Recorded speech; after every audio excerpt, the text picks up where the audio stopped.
l'année 1518, une chaude journée d'été.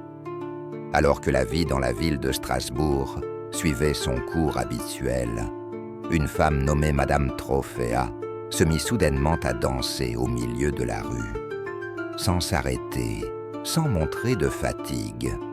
Ceux qui la regardèrent d'abord, avec étonnement, ne savaient pas que cette danse allait bientôt se transformer en une folie mortelle qui consumerait toute la ville. La danse de Madame Trophéa a continué pendant des jours. Ce qui était initialement perçu comme un spectacle amusant s'est rapidement transformé en épidémie.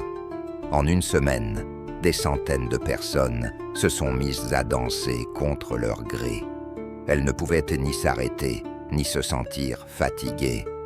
Elles dansaient en criant, dans la douleur et trempées de sueur. Les médecins et les autorités locales étaient impuissants.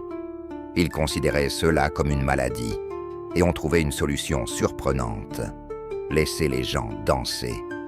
Ils ont même rassemblé les danseurs sur une place publique et ont engagé des musiciens pour essayer de les guérir. Mais cette stratégie a mené à une catastrophe. Le nombre de danseurs a augmenté de façon exponentielle. La plupart de ces danseurs sont morts d'épuisement, de crise cardiaque ou d'hémorragie cérébrale. Des centaines de personnes ont littéralement dansé jusqu'à leur mort. Les rues de Strasbourg n'étaient plus une piste de danse, mais une arène de mort.